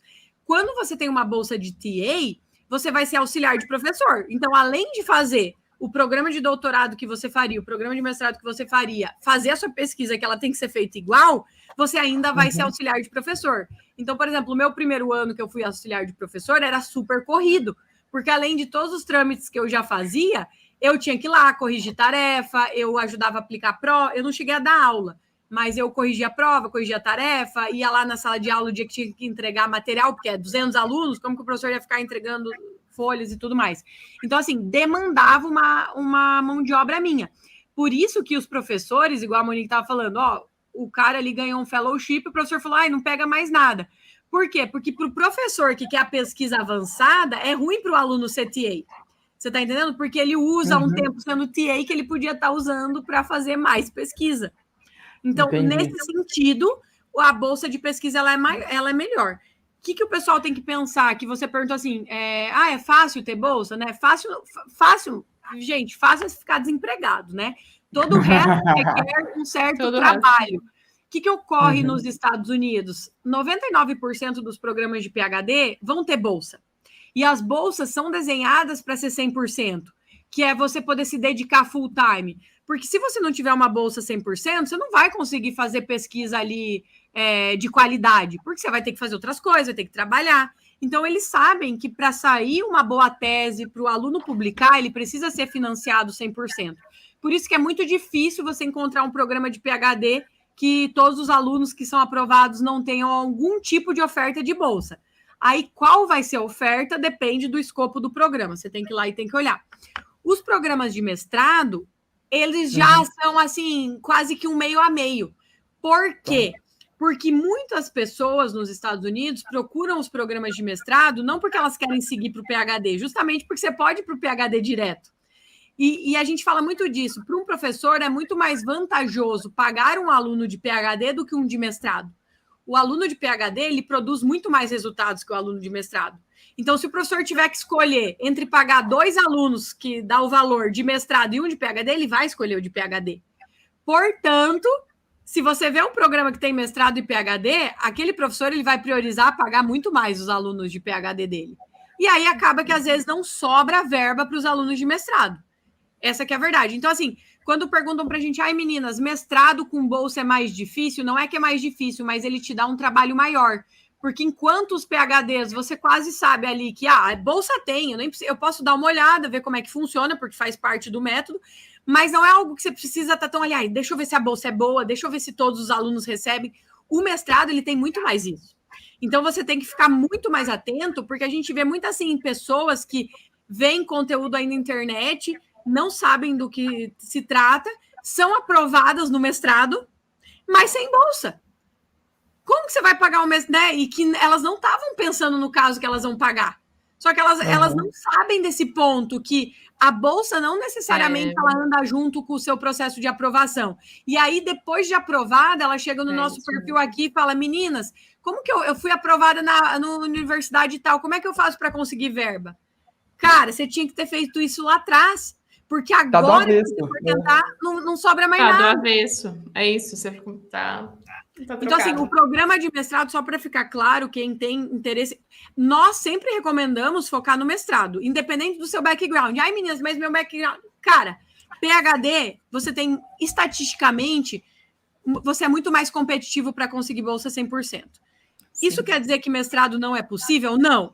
É possível, tem alunos nossos que querem e tá tudo certo, só que você vai ter um trabalho maior de peneirar programas que oferecem bolsa 100%, porque você não vai poder considerar programas, né? E faz parte do teu processo de aplicação. Se você ficar aplicando para mestrado que não dá bolsa, e tem gente, você não tem noção, tanto de gente que faz isso. Sim, a gente recebe bastante direct lá, é verdade. A gente recebe bastante direct lá de nossa, meninas, estou super feliz, fui aprovada e tal. Como que eu faço para conseguir uma bolsa agora? Porque eles me mandaram uma conta e eu tenho que pagar uma conta aqui de $36 mil. E aí, realmente, é o processo do avesso. Você fez o processo de trás para frente. Alguém acabou de comentar aqui. Alguém acabou de comentar aqui na Inglaterra, que foi o caso que ela aplicou. Aí, então, isso é algo muito importante. Você tem que entender o processo, porque senão você cai nessa. Ah, tá, fui aprovado, que maravilha, mas você tem aí $200 mil para desembolsar? Quanto você tem aí para pagar esse programa, né? Então, é importante para quem quer mestrado fazer um pente fino aí em relação às bolsas ofertadas. Que massa. Gente, a conversa tá ótima. Se dependesse de mim, a gente varava a noite aqui conversando. A gente vai chamar o Gabriel para o nosso podcast, né, Sara? Próximo que a gente for gravar, a gente chama o Gabriel. Gente, eu acho muito legal conhecer essas estruturas diferentes. Poxa, é um jeito completamente novo de estruturar a pesquisa, de estruturar coisas que... E vocês foram falando, eu fui lembrando de algumas coisas aqui do Brasil que me deixavam, na época que eu estava mais engajado em pesquisa, que me deixavam muito bolados, assim, muito insatisfeitos, né? Com a estrutura, com o esquema que as coisas são feitas. Então, vocês falando, poxa, é muito interessante mesmo. E, meninas, vocês falaram bastante do método PhD nos Estados Unidos. Explica para o pessoal o que é um método, quando que vocês costumam abrir turmas, como é que funciona? Conta aí. Explica para nós, Sarinha. Bom, vamos lá. O nosso método, ele é uma metodologia. Isso aí é a principal coisa que as pessoas precisam entender. Quando a gente fala de aplicar, como eu falei, em 20 minutos você faz uma aplicação.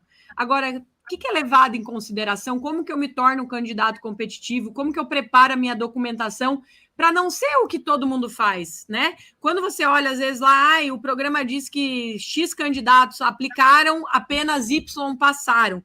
Quantos daqueles candidatos que aplicaram realmente fizeram uma boa aplicação, né? Das pessoas que fazem o Enem, quantas realmente se preparam? Quantos que são igual eu, que vão lá e fazem o Enem com o que acumulou durante o ano e seja o que Deus quiser? Isso acontece muito, inclusive nesses programas de mestrado e doutorado. Pessoas que aplicam não sabem como funciona a bolsa, não sabem a parte de pesquisa do professor, como que escreve uma carta de motivação. O que os programas estão buscando num candidato? Então, o que a gente faz na nossa mentoria? Primeiro, há um diagnóstico do candidato, para ele entender assim, qual que é o meu perfil? O que eu posso fazer até a data da aplicação para me tornar um candidato mais competitivo? Então, primeiro, a pessoa avalia essa situação dela, a gente dá estratégias para ela se preparar é isso, se tornar mais competitivo com as estratégias, nós damos o como, então a gente não fala assim, ah, tá, a tua carta de recomendação que você está querendo ter aí é ruim, e, bom, isso foi o nosso método. Não, o nosso método é, essa opção que você quer não é boa, você tem o como você vai buscar uma carta melhor, né? Então, tudo que a gente fala de um ponto negativo que você tem, a gente vai te dar o como resolver esse ponto negativo, como buscar algo que vai chamar atenção para outro ponto e tirar a atenção desse ponto ruim. O Gabriel tem summa cum laude. Como usar o fato de ter a summa cum laude a seu favor? É algo que vai apenas no teu currículo? É algo que vai na sua carta de motivação? É algo que você menciona no e-mail para o professor? Então, assim, esses pontos é o que a gente trabalha. Se você é uma pessoa muito boa, você vai conseguir otimizar para as suas chances de passar em universidades como Stanford realmente sejam realistas.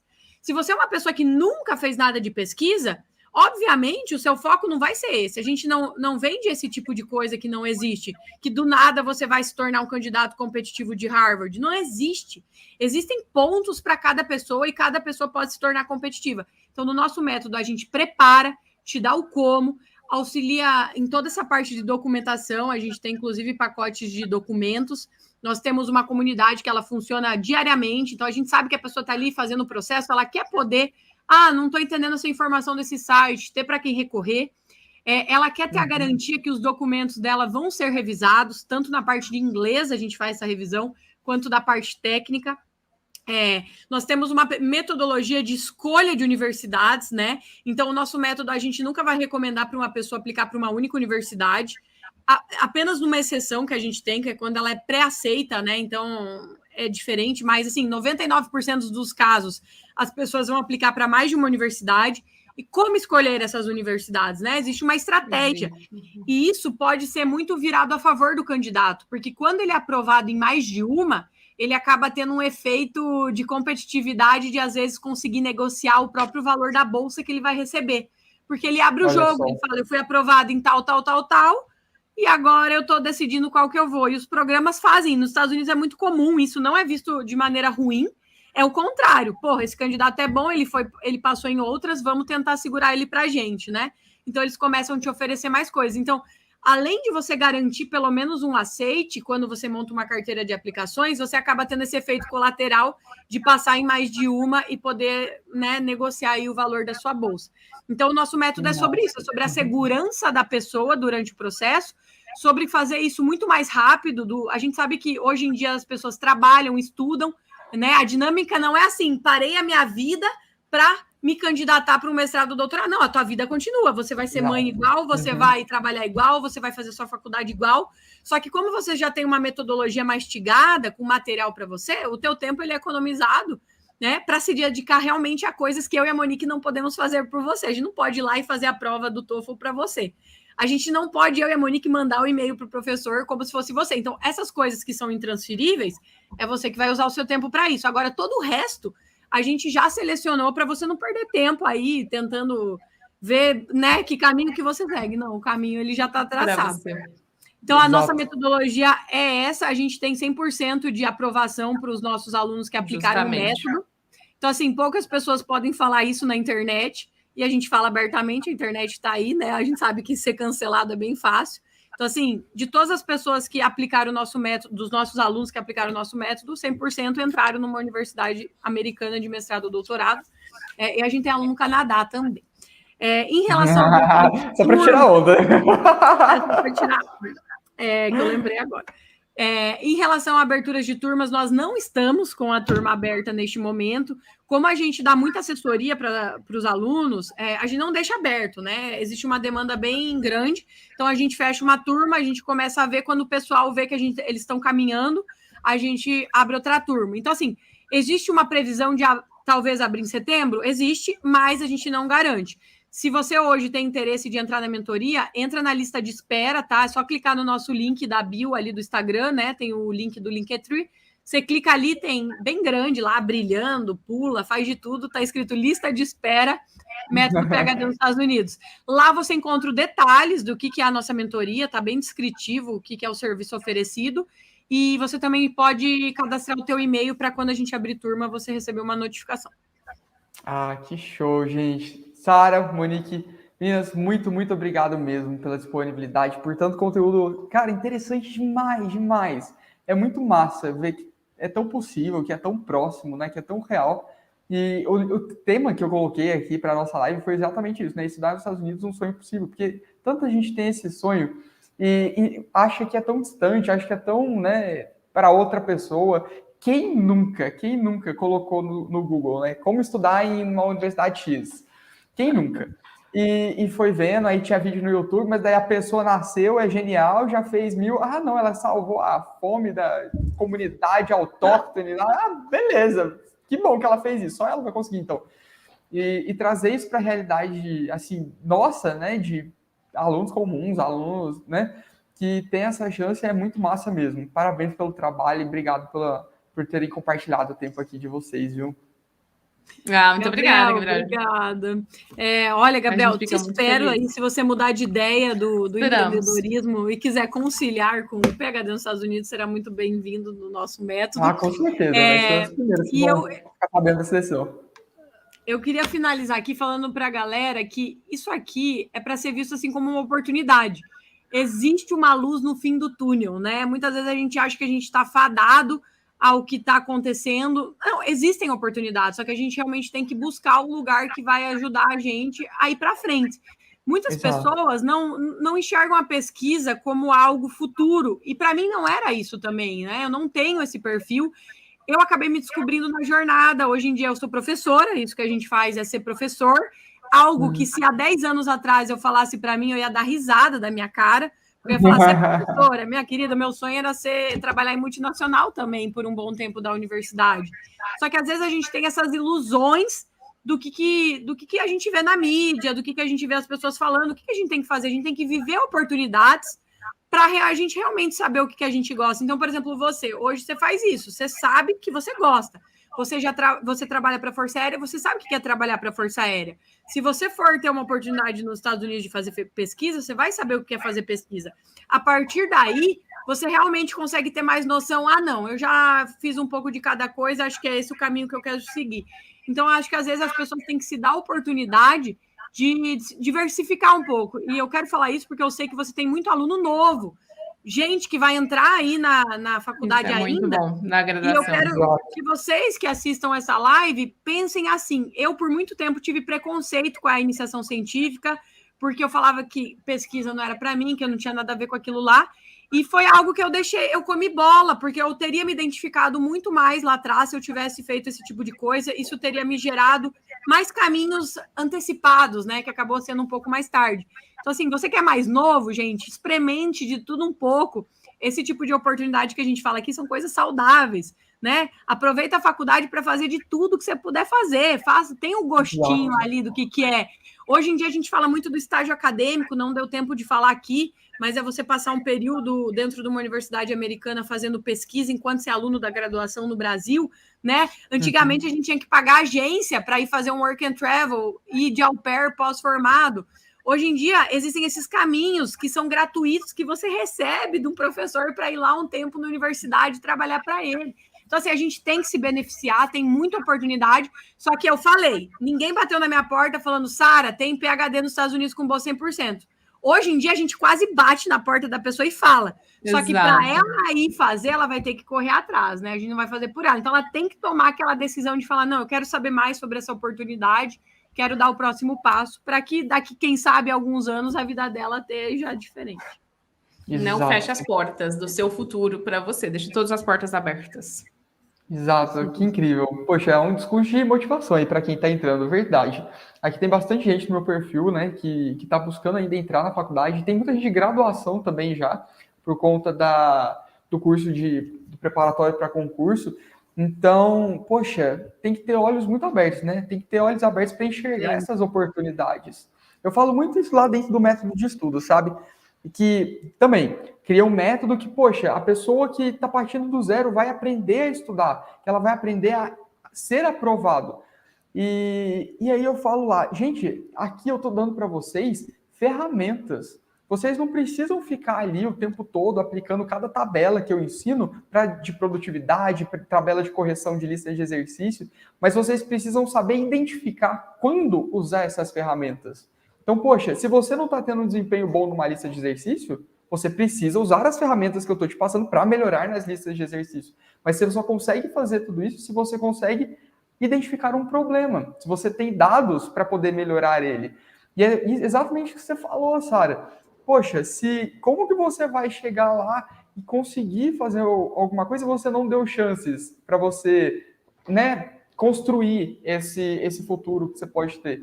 Então, poxa, a gente tem que estar sempre muito de portas abertas, a gente tem que estar, principalmente dentro da graduação, que tem uma visibilidade muito grande.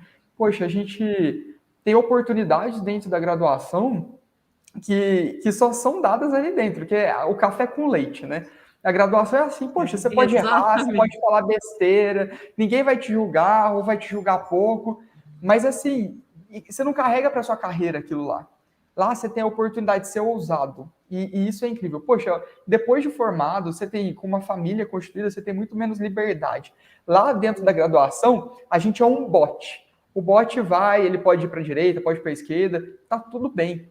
A gente, quando vai ficando mais velho, com família, né, com uma carreira, é tipo um transatlântico. Imagina um transatlântico poder virar e ir para um lado para o outro. Dá trabalho, é muito mais difícil, né? É tipo agora, por exemplo, se você for querer ir, você tá pensando assim, porra, eu vou ter que meio que parar o que eu tô fazendo para ir fazer um PhD lá.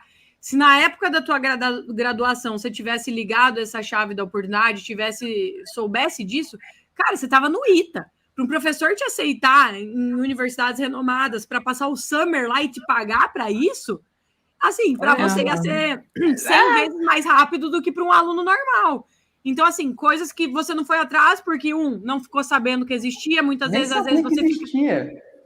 Aí tem os que ficam sabendo que existe, mas acham que não. Mas para mim, eu não publiquei, você pensaria. Eu não tenho inglês fluente, o que o professor vai querer comigo? Então a gente se sabota muito nisso e a vida vai passando e às vezes quando a gente realmente acredita, aí a decisão ela tem um peso maior. Porque agora, para o Gabriel decidir tal coisa, ele tem que abrir mão de uma coisa para fazer a outra. Assim como eu, Sara, hoje, para mim seguir tal coisa, eu tenho que abrir mão. Quando a gente é mais novo, a gente meio que não abre mão de nada, faz um pouco de cada coisa. Dá para fazer tudo. A gente volta atrás. E dá certo, se não dá, volta, tenta de novo. É isso aí. Meninas, muito obrigado. Vocês têm tempinho para responder umas perguntas? O pessoal está até cobrando aí. Eu vi uma pergunta aqui, se valia a pena a pessoa entrar no ITA, fazer mestrado e depois ir para os Estados Unidos. Eu acho que o principal ponto aqui é ela entender assim, o mestrado ele é opcional, né? Por exemplo, se você chegasse no nosso método, ia falar, Gabriel, por que você quer ir fazer um mestrado? Não faz sentido. Foca no PhD, você não precisa passar por 2 anos de mestrado, né? Ao menos quando é da vontade da pessoa, aí tudo bem. Mas se ela não tem essa vontade exclusiva, ela não precisa, vai direto para o PhD. Não tem necessidade. A gente, inclusive, fala que se a gente soubesse, a gente chegou lá e a gente não sabia que precisava fazer. Podia fazer doutorado direto, sem mestrado. Bacana. Para a gente encerrar, então, a última, galera. Aqui.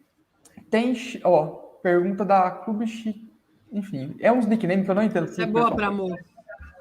Queria saber se tem muita chance de ser efetivado na universidade depois do PhD. Como que funciona, meninas? Olha só, até hoje, né? Até recentemente, o meu chefe, eu era pesquisadora na universidade, ele me manda e-mails perguntando, Monique, quais são as suas expectativas de voltar para os Estados Unidos? Vem para cá, né? Vem fazer pesquisa junto com a gente.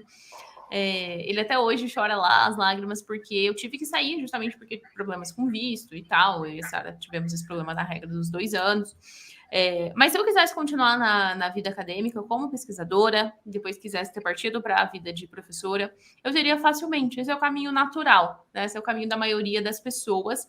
Fazer o PhD nos Estados Unidos, você faz na universidade mediana, depois você vai fazer um pós-doc na universidade um pouquinho mais renomada, e depois você acaba virando professor, se esse for o seu perfil. Eu tenho vários colegas também que foram para a indústria, porque isso é um negócio muito interessante dos Estados Unidos. Os Estados Unidos conseguem absorver os doutores na indústria, diferente do Brasil. Se você faz um doutorado no Brasil, você está fadado à academia. Você está fadado à academia. Nenhuma simplesmente porque aqui as grandes empresas aqui não têm o setor de projeto e desenvolvimento, que é onde o aluno pós-PhD entraria. Está tudo no exterior, né? Pelas questões ali. Então, a indústria americana ela consegue absorver o candidato ali, que é pesquisador, porque há muitos setores de projeto e desenvolvimento nas indústrias, enquanto aqui a gente está às moscas, né? A sede das pesquisas, né, são todas nos Estados Unidos, então elas conseguem absorver os doutores. Inclusive, quem faz doutorado nos Estados Unidos, existe uma categoria específica de estágio para doutorando em empresas. Então, ele abre um edital, aberto o edital de estágio para doutorando da Boeing. Estágio aberto, tá aí. Se você faz doutorado, se inscreve aqui para você fazer estágio na Boeing. E você vai lá e faz um estágio. E sabe que eu gosto de devolver uma pergunta, que é você falar assim, né? Quantos doutores no Brasil você conhece que estão desempregados ou que estão fazendo uma função que não é a deles? Olha o seu ciclo ali, talvez você ache alguns. Quantos PhDs nos Estados Unidos você conhece? Começa aí, né? Já é difícil achar quem tem. Quantos PhDs nos Estados Unidos, eu estou falando de brasileiros, né? Obviamente, que fizeram PhD nos Estados Unidos, que estão desempregados. Nós, no nosso ciclo, a gente não conhece absolutamente ninguém que ficou sem oportunidade. Ninguém. A gente tem colegas que estão pagando mais de R$1,5 milhão de volta para o governo do Brasil para não voltar. Porque é melhor pagar R$1,5 milhão dividido em 5 anos, dá metade do salário da menina lá todo mês, durante 5 anos, que ela vai devolver para pagar a bolsa do Ciências Sem Fronteiras para poder ter ficado lá, porque ela preferiu fazer isso do que voltar para o Brasil e ainda correr o risco de não arranjar um emprego. Então, assim, nós, no nosso ciclo, eu conheço vários doutores aqui do Brasil que hoje fazem coisas que não gostariam de fazer por falta de oportunidade, mas eu não conheço absolutamente nenhum, que fez PhD nos Estados Unidos e está tendo que fazer coisas não relacionadas por obrigação, digamos assim, por falta de oportunidade. Entendi. Bom, acho que esse é um argumento forte, né? É a realidade. Terminamos a live com grande estilo agora. Contra fatos, não argumentos. Meninas, é isso. Vamos encerrar aqui. Agradeço demais mais uma vez a presença de vocês. Vamos combinar mais conversas, porque o assunto rendia mais, hein? Eu acho que rendia. Com certeza, tem muito papo aí. Agora é a gente que vai te convidar para você contar a sua história. Eu topo demais. É a gente que vai topo te contar. Demais. Só a gente marcar que a gente faz sim. Vamos sim, vamos marcar. Gabriel, foi um prazer falar com você, um prazer falar com o seu público. Desejo muito boa noite e muito boa sorte para vocês, seja lá qual for o caminho que você escolher na sua vida aí. Usem os métodos de estudo do Gabriel, porque com certeza você vai chegar mais à frente ainda. Você vai ser summa cum laude. Vai ser Nossa, se eu soubesse um negócio desse, hein? Se eu soubesse quero ver quem vai chegar para ser o bonde do Suma. Eu queria também ter feito isso aí, ia ser top. Eu queria. Gente, é muito massa. Galera, muito obrigado. Obrigado a todo mundo que participou aqui da live. E a gente vai se falando. Quem tiver mais perguntas, manda aí no direct das meninas, que eu tenho certeza que elas estão sempre atentas lá. Valeu, obrigado. Valeu, meninas. Até mais. Tchau, tchau.